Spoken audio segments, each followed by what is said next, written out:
నమస్తే, welcome to మనం TV. నేను మీ పవన్ బేస్వాడ. మన పురాణ కథల్లో సముద్ర మథనం కథ చాలా ఫేమస్.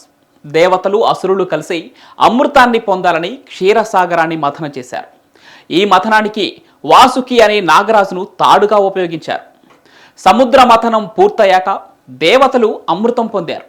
కానీ వాసుకి మాత్రం బాగా అలసిపోయిందని, కొంతకాలం పాటు పర్వతాల మధ్య విశ్రమించాల్సి వచ్చిందని, ఆ తర్వాత తన శక్తిని తిరిగి పొంది నాగలోకాన్ని పాలించిందని చదువుకున్నా.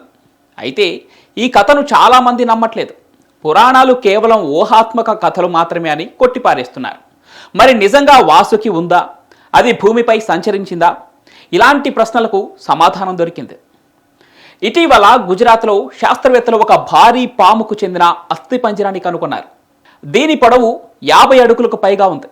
దాన్ని పరిశీలించిన శాస్త్రవేత్తలు వాసుకి ఇండికస్ అనే పేరు పెట్టారు. మరి ఈ వాసుకి ఇండికస్కి మన పురాణాల్లో ఉన్న వాసుకి ఏమైనా సంబంధం ఉందా? ఈ వీడియోలో తెలుసుకుందాం.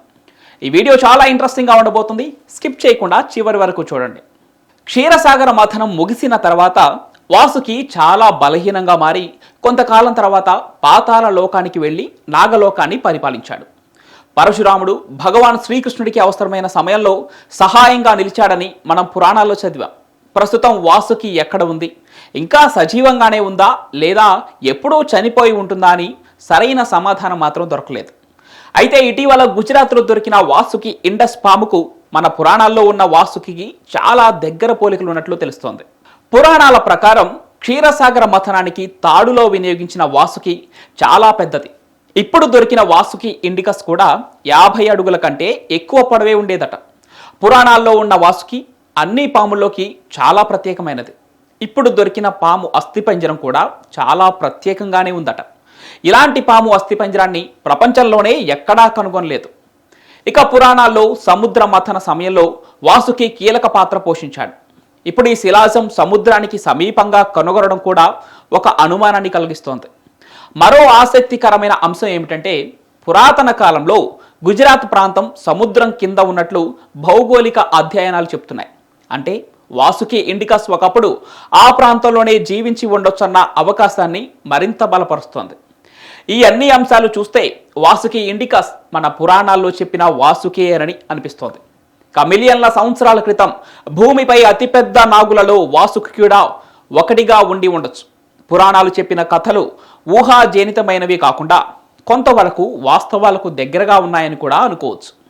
శాస్త్రవేత్తలు ప్రస్తుతం వాసుకి ఇండికస్ శిలాజాన్ని మరింత లోతుగా అధ్యయనం చేస్తున్నారు. భవిష్యత్తులో కొత్త ఆధారాలు వెలుగులోకి వస్తే ఈ మహానాగు నిజాన్ని తెలుసుకునే అవకాశం ఉంటుంది. కానీ ఇప్పటి వరకు ఉన్న ఆధారాలు చూస్తే మన పురాణాల్లో చెప్పిన వాసుకి నిజంగానే ఒకప్పుడు భూమిపై సంచరించాడని నమ్మకానికి తావిస్తోంది. ఇక మరో ఆసక్తికరమైన అంశం ఏమిటంటే, పురాణాల ప్రకారం భవిష్యత్తులో వాసుకి కల్కి అవతారానికి సహాయం చేయాల్సి ఉంది.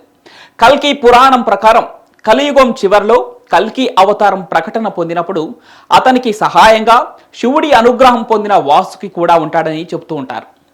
దీని ప్రకారం చూస్తే ఈ వాసుకి ఇండస్ పురాణాల వాసుకి కాదని తెలుస్తోంది. మరి పురాణాల్లో చెప్పిన వాసుకి, శాస్త్రవేత్తలు కనుగొన్న వాసుకి ఇండికస్ ఒకటేనా కాదా? దీనిపై మరిన్ని పరిశోధనలు జరగాల్సి ఉంది.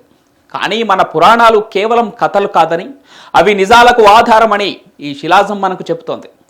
ఏది ఏమైనప్పటికీ మన పురాణాల నిజమేనని ఆధారాలతో సహా బయటకు వచ్చే రోజు రావచ్చు. అప్పుడు మనం గర్వంగా చెప్పుకోవచ్చు, భారతదేశ పురాణాలు మనిషి ఊహల కంటే ఎక్కువ, వాస్తవాలకు చాలా దగ్గరగా ఉంటాయని మనం చూడొచ్చు. ఇక ఈ వీడియోపై మీ అభిప్రాయం ఏంటో కామెంట్ల రూపంలో తెలియజేయండి. వీడియో నచ్చితే లైక్ చేసి షేర్ చేయండి. ఇలాంటి ఆసక్తికరమైన వీడియోల కోసం మనం టీవీని సబ్స్క్రైబ్ చేయండి.